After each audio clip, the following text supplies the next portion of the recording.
Bonsoir, donc en direct de cette télé participative du 3e, dans le cadre de l'émission Questions citoyennes, dans le cadre de la campagne municipale dans le secteur, on a l'honneur d'accueillir Marie Batou du Front de Gauche, donc bonsoir. Bonsoir. Bienvenue, donc on vous propose de vous soumettre un peu aux questions des habitants et au préalable un petit quiz. Au même titre que les deux de vos concurrents se sont soumis hier et avant-hier. Hier, simplement, pardon. Alors, on va commencer par un petit quiz. Vous nous répondez naturellement, le plus naturellement possible. Donc, si vous étiez un plat... Des aubergines à la parmesane. Les aubergines à la provençale, d'accord.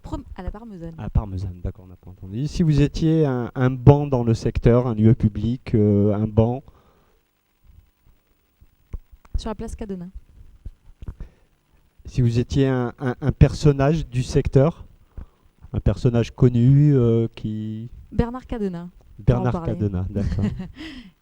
C'est un ouvrier qui est arrivé à être un élu et c'est un bel exemple de personnes qui sont restées intègres et qui aux côtés des ouvriers et des gens du quartier.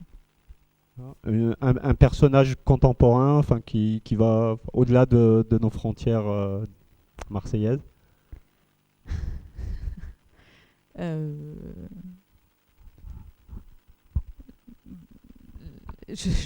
sais pas. Choukri Belaïd, mais qui est mort malheureusement, mais j'étais pas préparée à ce genre de questions, donc je vais essayer de me concentrer. Mais soyez le plus naturel possible, quoi. Un personnage historique, du coup. Un personnage historique, Louise Michel. Un petit éclairage, Louise Michel, peut-être. Louise Michel. Elle était sur les barricades à Paris pour mener la commune et elle a mis en pratique à la fois des pratiques révolutionnaires et puis également a travaillé beaucoup sur la question de la démocratie. Et elle est morte à Marseille. Oui. Si vous étiez un sport ou un jeu? Le sport, ça me ressemble pas trop, ça. La contrée. C'est très convivial, non, la contrée, non. Et si vous étiez une utopie? Le féminisme. Vous le mettez dans une utopie? C'est un combat tout quotidien. D'accord. C'est aujourd'hui, toutes les femmes vous diront que il faut beaucoup de courage quand même pour se battre et être à égalité. Et ça reste une utopie, ouais, de lutter contre le patriarcat tous les jours. Et du coup, si vous étiez une lutte? Une lutte.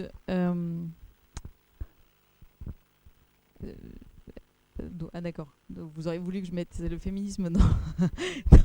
Non, vous mettez ce que vous voulez. L'utopie, le militantisme est une lutte quotidienne, je dirais. Ça, c'est de se battre pour nos valeurs, notre vision de la société, du partage des richesses, d'un monde plus juste. C'est une lutte quotidienne.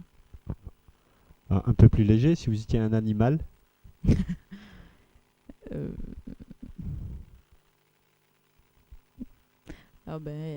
Dans un monde aussi dur que le nôtre, on va dire un lion.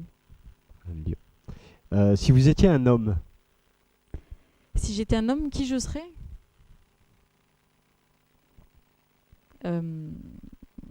Mort ou vivant? Comme vous voulez. Robespierre. Pour l'intégrité. Pour l'intégrité. Et pour la vision de la société qu'il a portée. Et si vous étiez un vice?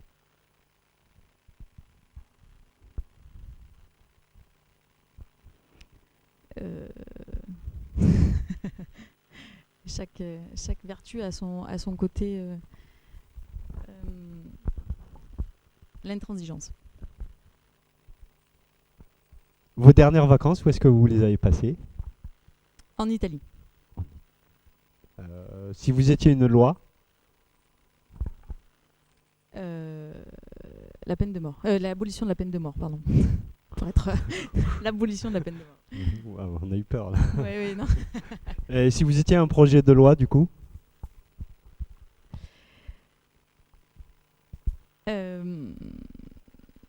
une loi qui impose les salaires au-dessus de 300 000 euros. C'est-à-dire ce qui était la clé que nous, on apportait toujours sur la répartition des richesses. Savoir que ceux qui, aujourd'hui, gagnent beaucoup dans notre société parce qu'ils utilisent et bénéficient de tout ce que met la société pour eux, soient en mesure de contribuer à la hauteur de leur salaire pour que ceux qui sont les moins riches, et les plus pauvres surtout, puissent accéder aux mêmes services qu'eux. Si vous étiez une musique, une chanson, une musique, International ? ou locale, hein, on peut. Vous vous rappelez de cette chanson de Monvier sur Algarade aux Égalades ? Non. Non. Non. C'était une chanson merveilleuse. Vous pouvez peut-être nous qu'ils ont chanter tourné- l'air. Non. Ça va peut-être nous. Non. Non, on va avoir pitié des téléspectateurs. C'était sur Marseille, capitale de la culture 2013. Et justement, il disait que pendant qu'on fait cette ville pour les touristes, ailleurs, c'est pas la même chose pour les gens des quartiers. Et puis les petits artistes qui galèrent derrière alors qu'on a déroulé un tapis rouge pour des événements très clinquants. Donc, une musique issue de la culture populaire, du coup, quoi. Et très local. Voilà. Si vous étiez un arbre, une fleur, Un olivier. un olivier. Vous C'est avez la ça en Méditerranée. commun avec pas mal de candidats, je crois, hein. Et si vous étiez un livre, Un livre. J'en ai.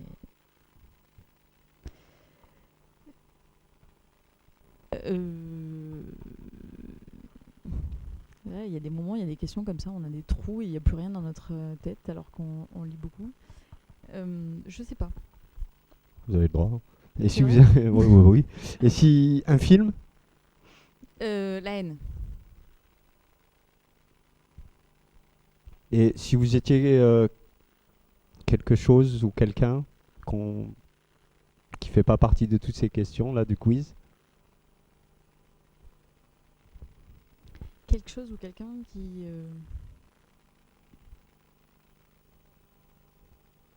en gros, je vous donne l'occasion carte de dire blanche, ce que c'est ça vous voulez, quoi.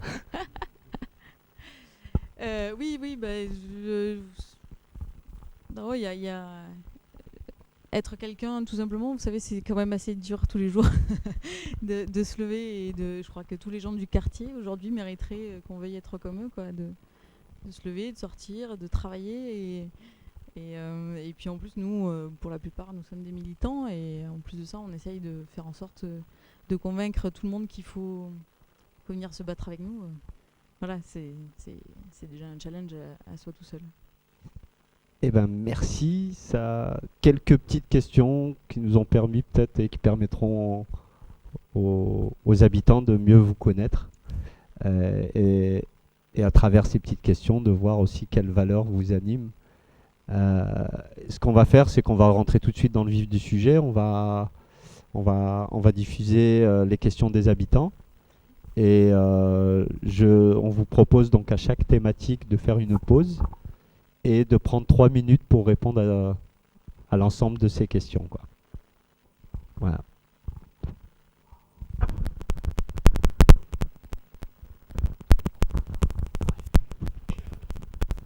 J'habite dans le 3e arrondissement du Bel Horizon à Marseille. Nous sommes une trentaine de familles, nous avons tous le même problème. Nous avons une facture d'eau qui s'élève à 2 000 €. Nous sommes partis en 2012 voir le syndic, nous n'avons toujours pas eu de réponse. On aurait bien aimé que vous nous aidiez pour avoir un dialogue avec le syndic. Je vis au Bel Horizon, à la Tour au 3e arrondissement. Donc depuis quelques années, on se plaint sur l'insalubrité des appartements et sur les problèmes de fenêtres qui sont mal isolées.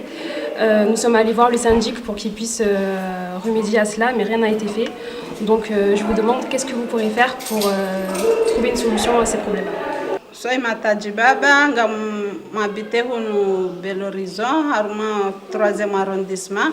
Gasina zela kavu huno batimani hatu ne la sali ya renyo ila dimuri nikiwa maana maproprietari wa hatu walivi ya sendiki liri nikiwa haki za hatu karitsu nikiwa halafu waritahawa umrejulia shawire heli mjoka ufanya hatari riondeze haki za hatu comment on va faire pour nous aider de tout ça.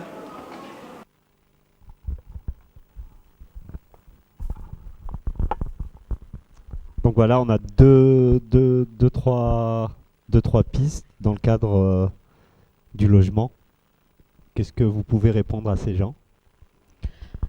D'abord, c'est un constat assez partagé que aujourd'hui, les locataires se retrouvent totalement isolés face aux bailleurs sociaux et aux syndics qui sont mis en place et du coup sont vraiment en difficulté pour permettre d'améliorer les conditions de logement dans lesquelles ils sont. Le logement insalubre, le logement indécent, c'est une réalité, un quotidien pour beaucoup. Alors la question c'est, quand on part de ce constat, qu'est-ce qu'on fait ? Il y a plusieurs choses à faire pour nous, urgentes, et qui sont à mettre en place tout de suite. D'abord, on veut une régie publique du logement pour permettre de gérer le parc immobilier et faire en sorte que le service public reprenne ses droits sur un sujet aussi important qu'est le logement. Pour nous, il n'est pas possible que ce soit des bailleurs sociaux qui sont en général des privés, qui veulent faire des bénéfices sur le dos des locataires et qu'ils soient totalement en incapacité de se mobiliser face à ça. Et puis, il y a la question de la place des locataires. Pourquoi est-ce qu'ils n'arrivent jamais à discuter, à dialoguer avec leur syndic ? Pourquoi est-ce qu'à chaque fois, ils se retrouvent devant une porte close et personne ne daigne même leur répondre ? Et ça, c'est un peu toute la question autour de la place des Marseillais dans la ville. Aujourd'hui, ils sont en incapacité d'avoir ne serait-ce qu'une réponse à leurs propres questions. Et pour ça, une régie publique du logement, c'est une solution pour faire en sorte que y ait un dialogue, parce qu'on mettra en place des commissions toujours tripartites, usagers, professionnels et élus. Faire en sorte que les habitants soient au cœur des centres décisionnaires. C'est ce que nous on veut. Juste, si je peux parler de... Elle a parlé de l'eau au départ, la dame, et du coût des charges sur l'eau. Notre projet pour la ville, c'est une régie publique de l'eau, avec les premiers mètres cubes d'eau qui sont indispensables à la vie des familles, gratuits. On a évalué ça à 15 mètres cubes. Pourquoi ? Parce que l'eau, c'est un bien commun et qu'il est intolérable que cette production naturelle, on n'a qu'à dire, il y ait des gens qui fassent des bénéfices dessus et qu'il y ait de l'autre côté, du coup, des familles qui sont en réelle difficulté pour avoir de l'eau. Qui est... sans eau, aujourd'hui, on ne peut pas vivre. Et concrètement, vous pensez que vous allez pouvoir avoir les moyens d'être plus compétitifs que peuvent l'être les boîtes qui gèrent l'eau au niveau municipal et en permettant en plus aux habitants d'avoir une forme de gratuité ? Oui, parce que ce qu'on voit, c'est que la délégation de service public, quand on dit ça, c'est-à-dire que si on donne la gestion d'un service à des privés, quand on la laisse aux privés, c'est une source de gaspillage. Parce que, ils vont faire le service, mais ils vont vouloir prendre leur plus-value. Donc pour faire en sorte que le service le coûte le moins cher possible pour qu'ils aient un bénéfice plus important, ils vont diminuer le personnel, ils vont diminuer aussi la qualité du service et pas forcément contrôler. On a des camarades qui ont fait ça dans d'autres villes, notamment à Viry-Châtillon, les lacs de l'Essonne. Ils ont fait ça. Ils se sont rendus compte qu'il y avait un gaspillage énorme sur le réseau d'eau parce que Veolia, ou je ne sais plus, oui, il me semble que c'était Veolia, n'entretenait pas le service et donc il y avait des fuites d'eau tout le long et donc il y avait des pertes en eau. Et d'un point de vue très concret, vous êtes élu, vous rencontrez ces mamans quelques jours après votre élection. Qu'est-ce que vous leur dites ? Vous dites, on a voté pour vous. Qu'est-ce que qu'est-ce qu'on fait Eh bien, concrètement? eh bien, on leur dit que d'abord, on va les faire, ces régies publiques, hein, du logement et de l'eau. Et puis, on va faire en sorte que les usagers, c'est-à-dire ces mamans qu'elles sont, puissent avoir les conditions puissent avoir ce qu'on fait au quotidien. Et ça, c'est la pratique de notre mandat d'élu globalement qu'on veut faire comme ça. C'est-à-dire faire en sorte que on parle d'implication citoyenne. On parle de faire revenir les habitants vers la politique. Et pour ça, ça veut dire qu'il faut qu'il y ait du dialogue entre les élus et les habitants. Et il faut aussi qu'il y ait de la transparence dans la politique et dans les structures qu'on mettra en place. Très bien. On va passer, on laissera les habitants apprécier. Et là, on va passer à une autre thématique.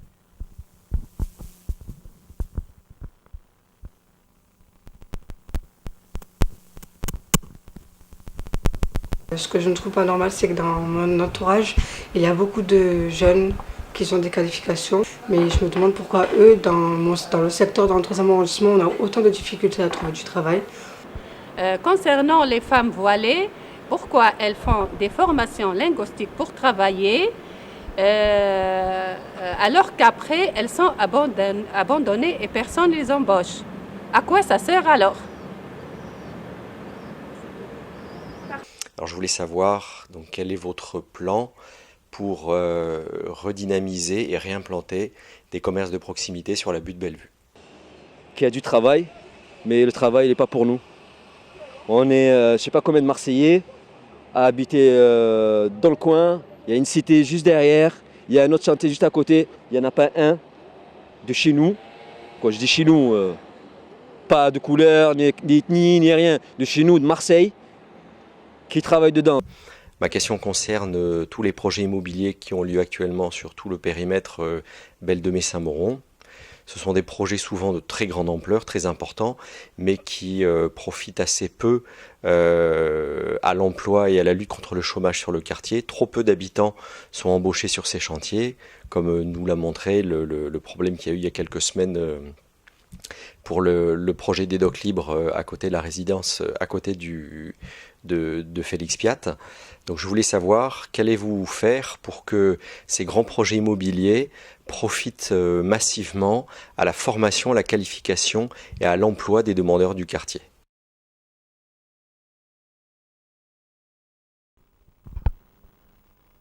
Bon, très bien. Donc là, on a deux, trois pistes avec cette question de quand est-ce qu'on va avoir du travail, en quelque sorte, de l'activité, au-delà de certains freins liés peut-être à la discrimination ou donc qu'est-ce que concrètement, par contre, on va essayer de la faire plus concrète que le cadre de vie, enfin la première thématique. Qu'est-ce que vous pouvez apporter comme réponse à ces habitants?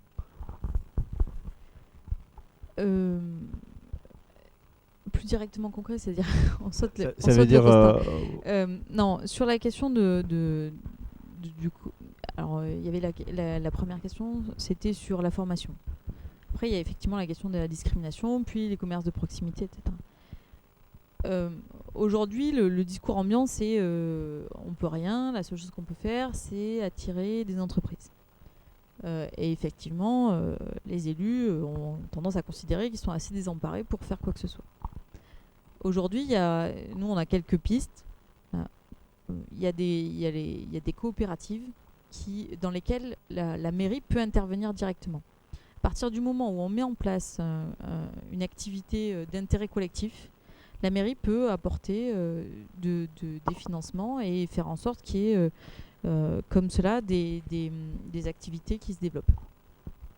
Mais ça doit aussi être porté par des gens, des travailleurs qui ont envie de s'organiser et de monter ces coopératives. Donc ça, c'est ce qu'une mairie peut faire en dialogue avec les habitants. Pour la question des commerces de proximité, il faut savoir que la mairie peut préempter des locaux. C'est vrai qu'aujourd'hui, beaucoup de locaux sont vides dans le 3e arrondissement. Je ne vais pas dire de chiffres parce que je suis absolument nulle en chiffres et que j'aurais peur de dire une bêtise, mais le chiffre est astronomique.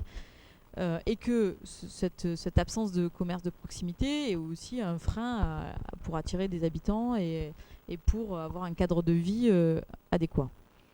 Donc on peut préempter des locaux, mettre en place des chartes assez précises pour les mettre à disposition ou pour des commerçants, des artisans, et développer ainsi de l'activité.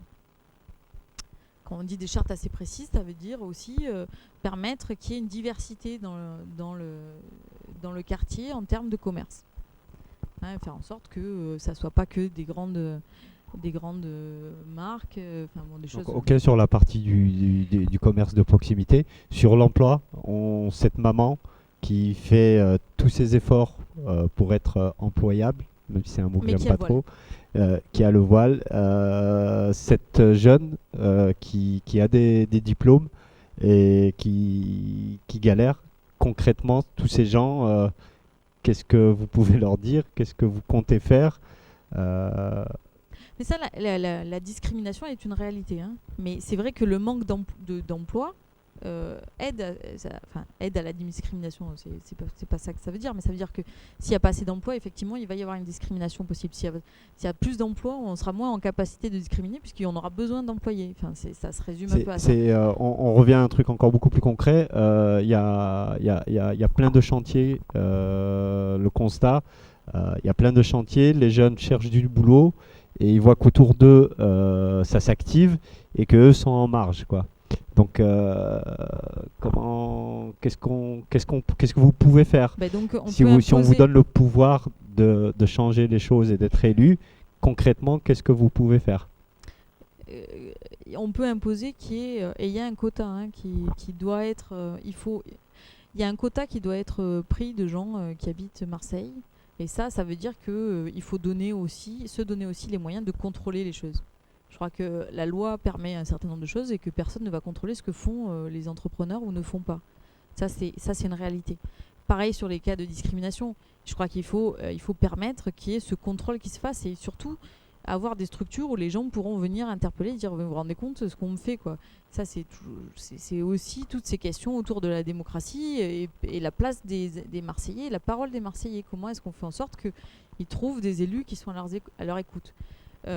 Et puis après, il y a des choses à mettre en place, effectivement, sur des structures, d'écoute juridique, pour lutter contre la discrimination. Mais ce sont deux choses bien distinctes. L'emploi, c'est une chose, la première. S'appuyer sur tous les moyens pour développer la formation, avoir un plan en direction des jeunes. Les jeunes sont notre priorité. Et puis créer des emplois, effectivement. Et enfin, lutter contre les discriminations.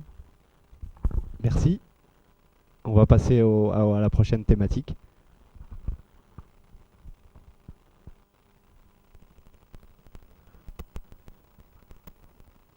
Pourquoi il y a si peu d'espaces verts dans notre quartier? Pourquoi il n'y a pas d'arbres, de fleurs qui embellissent un petit peu notre quartier et qui nous aident à mieux respirer? Pourquoi il n'y a pas de plus de parcs et des terrains de jeux pour les enfants dans le 3e arrondissement? Je vous poser une petite question à propos de la nature. À propos des deux jardins qui sont abandonnés et qui ne sont pas entretenus. Les deux jardins qui se trouvent, une à Place Strasbourg et l'autre à Boulevard National, et aussi les deux fontaines qui ne fonctionnent plus. Quelle est votre proposition pour les deux jardins? Alors, vu qu'à la Belle de Mai, on n'a pas de parc qui ait une surface assez grande pour être un parc municipal, j'entends par là la rue Seri, ça serait bien de multiplier peut-être les espaces verts propres, des tout petits espaces verts, donc du coup comme le petit coin pour tous en bas, un peu partout dans la Belle de Mai, disséminés à droite et à gauche, mais attention, pas comme la rue Seri non plus, pas comme est le coin pour tous, c'est-à-dire des parcs à chiens finalement. On entend un parc vert, on entend un endroit où des parents, des enfants peuvent se retrouver.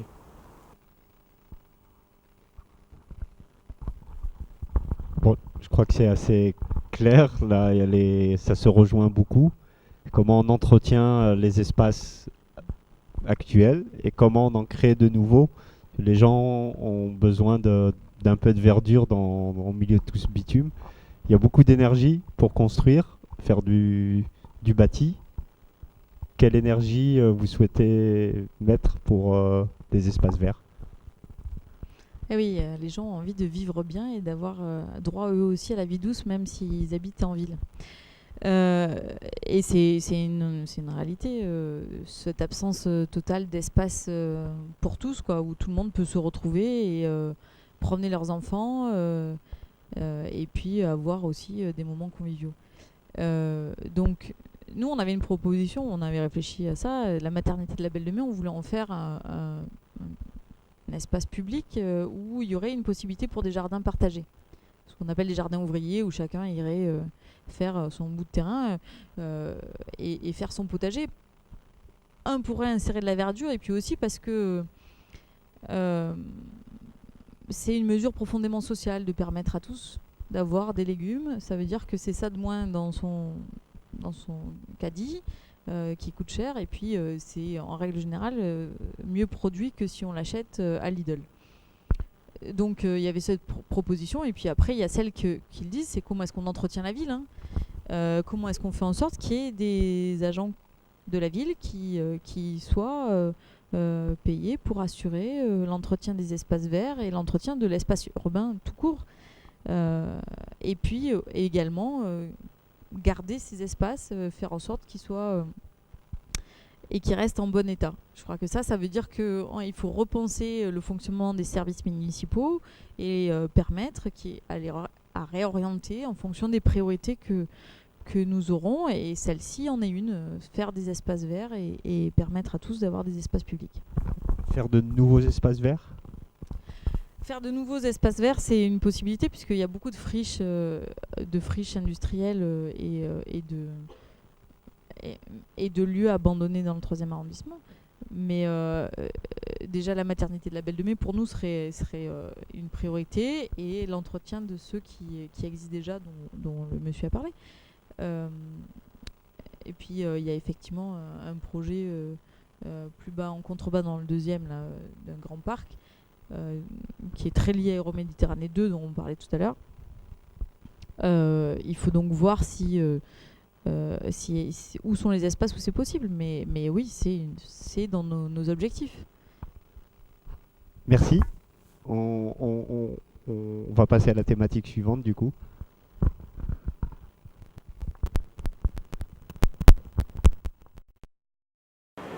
Sur les lignes de bus de 2e et 3e arrondissement, on constate de nombreux actes de violence, incivilité, insultes, vols, bagarres. Pourquoi n'y a-t-il pas d'agents de sécurité pour soutenir le chauffeur et les voyageurs? Et je travaille tous les jours du matin et je veux qu'il n'y ait pas de bus. Et mon question est qu'il y a des bus de temps en temps, mais je pas prendre ça. C'est pour ça que si vous voulez, vous mettez des bus tous les jours ici ou tous les ce matin. Merci, au revoir. Je souhaitais vous poser la question du désenclavement du quartier de la Belle de Mai et de Saint-Mauron. Savoir ce que vous comptiez faire pour remédier à cette problématique de l'isolement. Ça serait bien en fait de mettre en place une station métro. Une station métro à la Belle de Mai, je sais que ça prendra du temps et tout ça. Quand y aura-t-il une vraie politique de transport pour le 2e, 3e ? Voilà, nous aussi, on mérite des bus, et pas seulement des bus pour aller à la friche, mais aussi pour aller au cinéma, boire un verre au Vieux-Port, aller se baigner au Catalan, aller au Mucem, et pas seulement dans les heures ouvrables, comme on dit, de la journée. Ouais, je crois que c'est assez clair. Et c'est vrai. Voilà, donc il n'y a pas de politique de transport pour le secteur, mais je dirais plus globalement pour la ville. C'est un vrai problème de savoir comment on fait en sorte qu'il y ait des bus réguliers régulier, et puis plus longtemps, effectivement, le soir, etc., il y a un vrai manque. Il y a une politique des transports à repenser complètement sur Marseille. Une desserte qui soit plus organisée en fonction des vrais sens de déplacement, origine, destination des habitants. Nous, on avait une proposition qui est une station de métro ou un tram par arrondissement. Alors, dans le 2e et 3e arrondissement, ça existe, mais c'est vrai que la Belle de Mai est vraiment enclavée. Avec des difficultés pour faire passer un tramway, puisque l'espace des rues, notamment au-dessus de la friche, pour aller vers la friche, là, c'est pas assez, sont pas assez larges. Donc il va falloir penser le schéma de déplacement et augmenter le nombre de bus. Mais tout simplement, les bus en site propre, aujourd'hui, ça n'existe quasiment pas à Marseille. C'est-à-dire qu'ils sont embouteillés avec les autres voitures, et donc ça crée des désagréments sur le service, sur la qualité du service. Donc il faut repenser ça, il faut permettre que les bus aient un site propre et qu'ils soient à l'heure, et plus réguliers, plus fréquents, plus tard, et effectivement avec des agents qui soient là pour assurer aussi et regarder que les choses se passent bien dans le bus. Mais ça, c'est aussi une politique de la RTM, c'est-à-dire qu'on a décidé, on a choisi que les chauffeurs de bus, on leur a dit de ne pas se regarder ce qui se passe dans le bus, parce que ça évite d'avoir des difficultés. Et ça veut dire repenser les choses et retravailler avec les chauffeurs de bus et remettre peut-être des contrôleurs pour faire en sorte qu'il y ait de la présence, il y ait des gens vers qui on puisse se tourner quand on se retrouve isolé en situation de détresse. Merci. Donc on va tout de suite passer à l'autre thématique, donc culture, éducation et formation. Culture, patrimoine.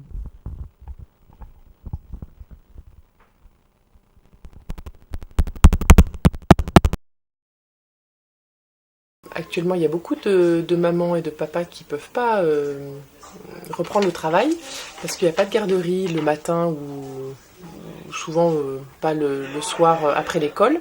Il faudrait généraliser les garderies le matin et le soir. J'aimerais savoir si vous avez prévu quelque chose pour justement mettre en place plus de garderies dans les écoles. Il y a pas mal d'enfants quand ils rentrent chez eux qui n'ont pas les conditions favorables pour effectuer leurs devoirs, ce qui crée une différence avec d'autres enfants qui ont plus les moyens de faire leurs devoirs en rentrant chez eux.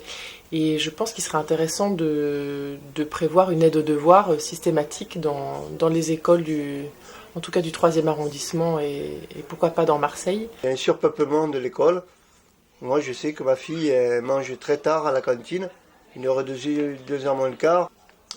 Donc il faut des écoles, c'est clair et net, il manque d'écoles, surtout qu'il y a un parcours immobilier important là, qui va aller partout.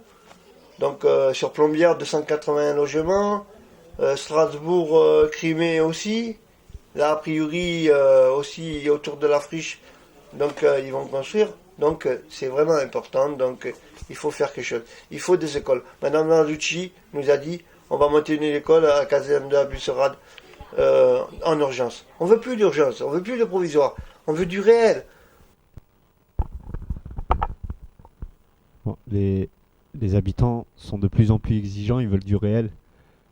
Donc, qu'est-ce que vous pouvez leur répondre de manière très concrète avec manque d'infrastructures et aussi cette question de l'articulation sur les temps dits périscolaires où pour le moment on a beaucoup réfléchi sur quelle activité on propose aux enfants, mais on a très peu réfléchi sur quel mode de garde et qu'est-ce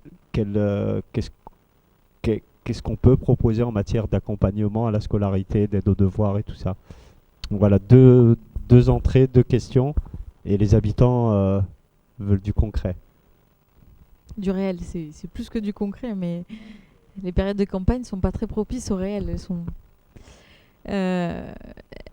Et puis c'est une réalité, c'est-à-dire qu'aujourd'hui à Marseille, l'éducation nationale propose et met des postes d'enseignants, puisqu'ils le font en fonction du nombre d'enfants scolarisables, et la ville de Marseille ne construit pas les écoles.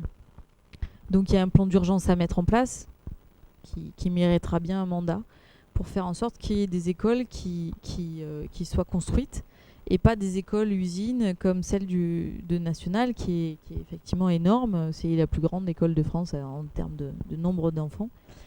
Et en même temps, du coup, une situation qui est un peu difficile pour les enfants, pour le personnel, pour les enseignants. Donc on est effectivement tout à fait d'accord qu'aujourd'hui, c'est pas possible qu'il n'y ait pas de périscolaire dans les écoles marseillaises. De périscolaire, c'est autre chose que la garderie. C'est-à-dire on prend en charge les enfants entre 8h et 18h30, les heures de travail des parents, et on fait en sorte qu'il y ait une aide aux devoirs. Cette aide aux devoirs, les enseignants peuvent la faire. C'est l'Éducation nationale qui peut mettre ça en place. Donc il faut améliorer le rapport entre la mairie de Marseille et l'Éducation nationale, faire en sorte que les ATSEM aussi, le personnel, les tatas on dit, je peux dire les tatas, soit suffisamment également sur les temps de pause, parce qu'elles sont en règle générale en nombre inférieur à ce qui est réglementaire, y compris pour des questions de sécurité dans les écoles marseillaises. Elles ne sont pas là toute la journée, elles sont sur des temps très fragmentés, et donc tout cela, ça doit être une politique scolaire totalement repensée pour faire en sorte que le public retrouve sa place dans une ville où on a tout donné au privé. Je sentais qu'il fallait que je m'arrête, alors j'ai arrêté, il fallait pas. Non, c'est bien, mais c'est bien si vous arrêtez, on est bon, dans le bon timing, on est OK. Ce que je vous propose, c'est de passer à la dernière thématique.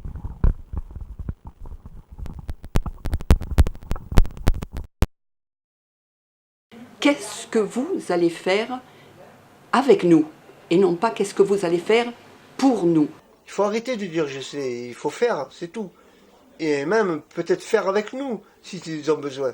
S'ils ont besoin d'échanger et de connaître les besoins. Pourquoi en aval vous ne concertez pas les habitants quand vous avez l'intention de faire quelque chose pour le quartier? Je pense qu'on est les mieux placés pour savoir quels sont nos besoins. Je prends un exemple, par exemple le plateau sportif de la butte de Saint-Mauron, là-haut. Il aurait été bien qu'on nous concerte, qu'on nous demande qu'est-ce qu'il fallait changer sur ce plateau, ou quelles étaient nos petites attentes aux uns et aux autres.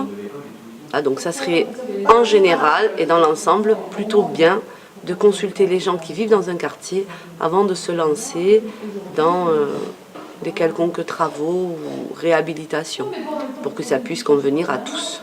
Moi, je ne voudrais plus qu'il y ait de SIC dans le quartier. Je voudrais qu'il y ait les conseils de quartier. Les SIC, pour moi, ne sont pas représentatifs. Donc, au prochain maire, qu'ils mettent en place les conseils du quartier dans le 2-3, s'il vous plaît.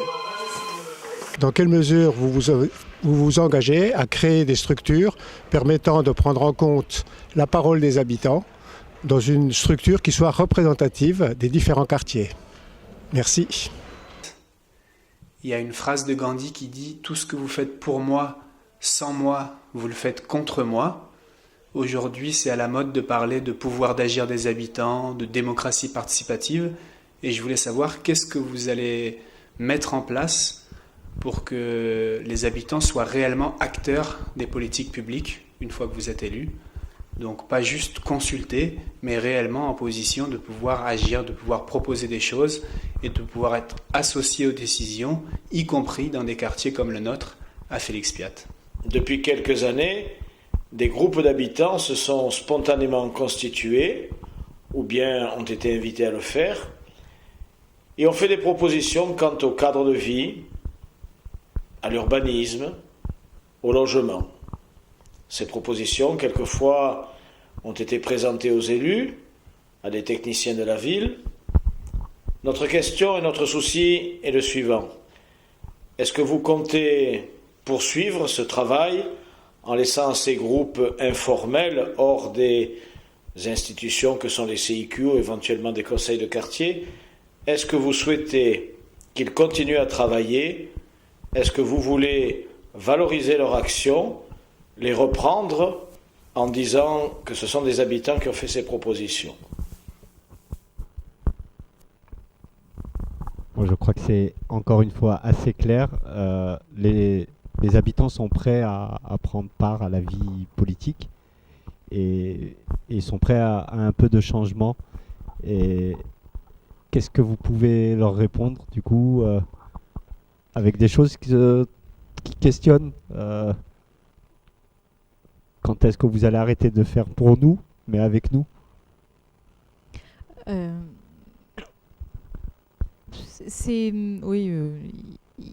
En fait, on est sur notre réflexion, elle est sur comment est-ce qu'on fait en sorte que dans tous les domaines, c'est pour ça que dans tous les domaines, on puisse associer les usagers, les habitants, de fait, ceux qui participent à la vie politique.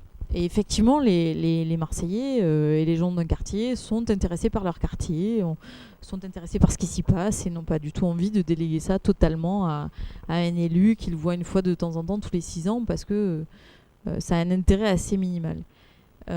Donc la question c'est comment est-ce qu'on fait en sorte que dans les conseils d'école, il y ait les parents, il y ait les tatas, il y ait les enseignants qui soient là et il y ait l'élu également qui soit présent pour faire en sorte de savoir comment est-ce qu'on prend les décisions et comment on avance. Donc je parle de l'école, mais on peut parler de la même chose sur le logement. Comment est-ce qu'on fait en sorte que les locataires soient associés aux décisions de leur carte qui sont prises pour leur logement.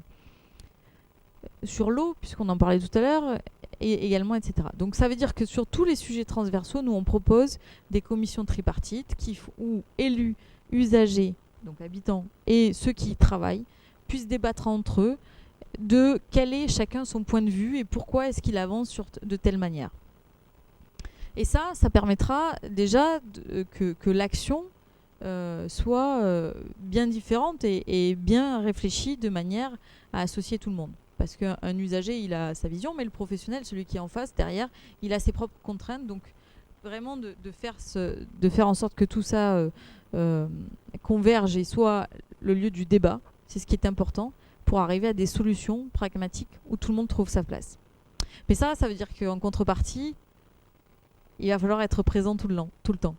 C'est-à-dire que ça ne peut pas être tous les 6 ans, on dit il y en a marre de ces élus qui disent jamais rien, et on réapparaît 6 ans après pour aller au municipal.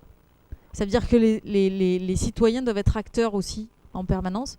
Et si un jour on fait une médiathèque à la caserne du Muy comme on en a envie et que ça coûte trop cher, eh bien nous, on aimerait bien que les habitants du quartier viennent filer un coup de main pour retaper la caserne du Muy et en faire un projet qui soit collectif et citoyen de A jusqu'à Z. C'est-à-dire de la réflexion à l'élaboration et après à l'utilisation. Un moment, là, ce qu'ils rejettent, c'est que leur parole, c'est comment je délègue cette parole, comment je la donne à quelqu'un. Et à un moment, ils ne se retrouvent plus dans les conseils de quartier, ils ne se retrouvent plus dans les CIQ, ils ne se retrouvent plus dans des organisations. Est-ce que vous, dans votre mandat, si ça se passe, vous projetez quelque chose de concret, quelque chose de formalisé qui prenne en compte la parole de l'habitant sans être dans de la pseudo-concertation comme on en voit de partout? Parce que ce dont vous parlez des CIQ, des conseils de quartier, ça n'a pas de statut. Tandis que si on le met au cœur du service que donne la mairie, si on le met au cœur du service public, donc c'est-à-dire son action, c'est-à-dire l'école, voilà, je reprends juste les exemples. Et là, il y aura un statut qui sera celui de la décision finale. Chacun a un droit de vote et chacun, à la fin, on vote et qui est d'accord et jusqu'à ce qu'on arrive à avoir une majorité. Ça s'appelle la démocratie active, quoi. Et effectivement, le fait de déléguer ça, mais c'est la 5e République, hein, c'est pour ça que nous on appelle de nos voeux une 6e République qui s'appuie sur la révolution citoyenne, parce que ça veut dire réimpliquer, concevoir la politique par l'implication citoyenne. Et ça veut dire repenser tout. Aujourd'hui, la Constitution française ne permet pas cela. Il faut la repenser au sein des services publics pour nous, de A jusqu'à Z, comme je l'ai dit tout à l'heure. D'accord, super. Donc on va passer dans le free time. On s'accorde un peu de temps. Alors moi j'ai 2 petites questions à vous poser. Et puis après je vous laisserai vous adresser en direct aux habitants sans questions, sans filtre, quoi. Alors la première, n'y voyez pas un piège de ma part. Vous avez dit que vous étiez nul en chiffres. Mais à un moment, le côté pragmatique nous ramène un peu à la réalité. Et si on veut multiplier des séquences où on fait rencontrer les habitants avec des techniciens, avec des élus, bah, ça a un coût. Si on veut faire des écoles, ça a un coût.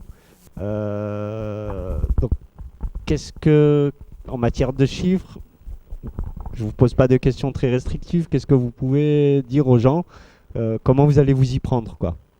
Parce que ça, au final, il y a des choses qui reviendront plus cher de mettre l'eau en régie pour entretenir les installations de Veolia. Ça vous coûtera plus cher que Veolia.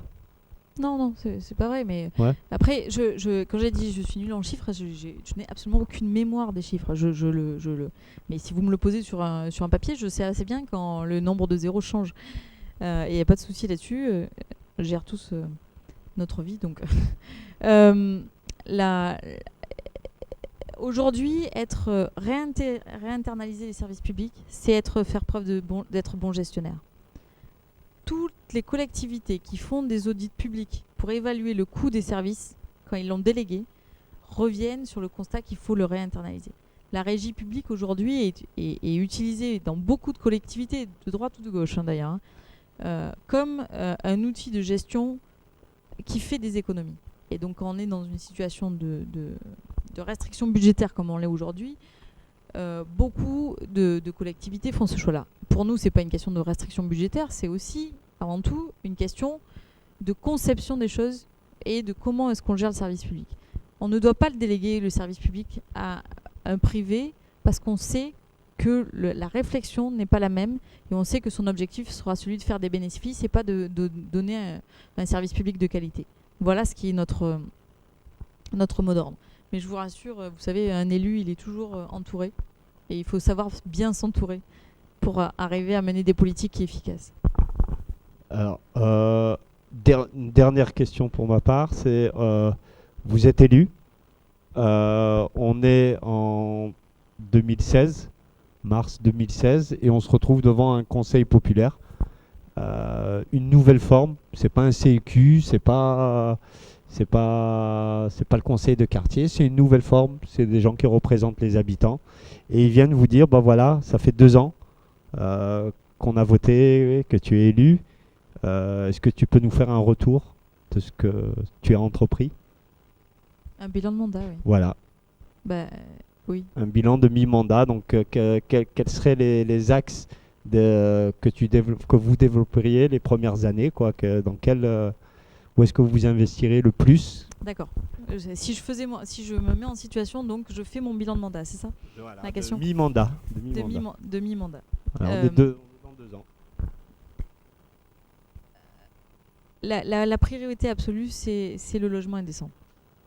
Aujourd'hui, dans le 2e et le 3e arrondissement, beaucoup de gens vivent dans des conditions insalubres, sans possibilité de se retourner contre un propriétaire et avec des charges en général très élevées.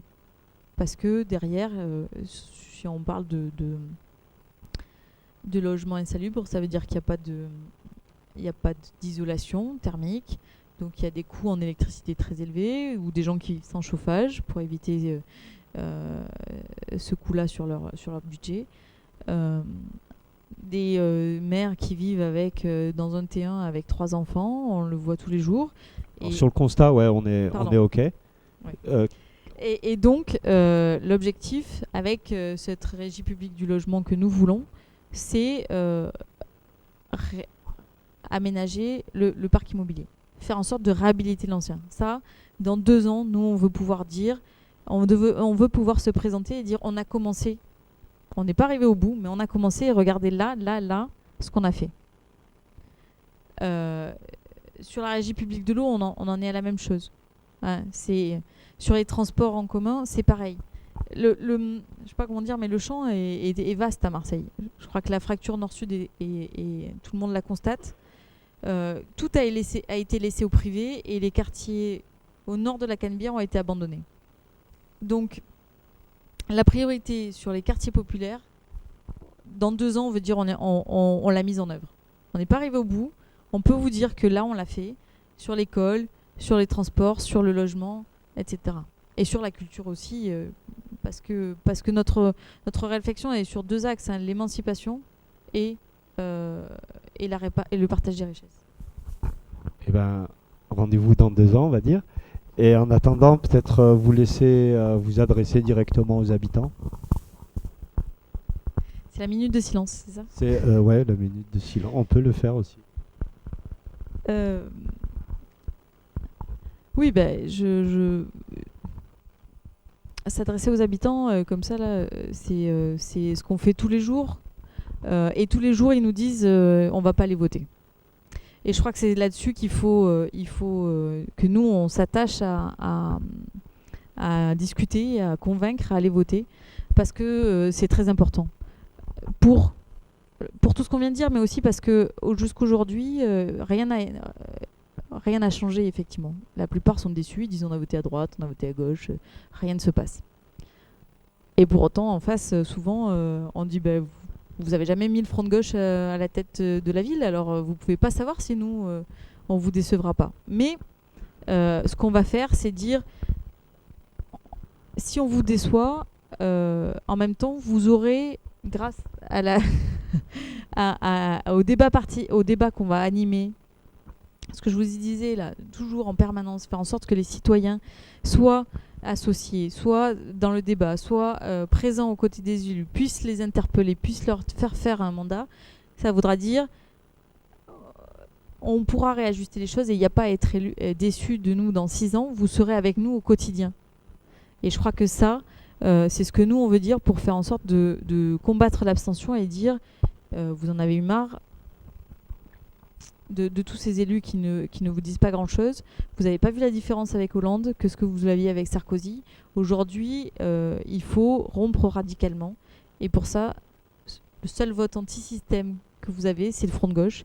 Et ne tombez pas dans le panneau de la haine avec le Front National. Merci Marie Batou du Front de gauche et puis bonne chance. À dans 2 ans alors. Dans 2 ans.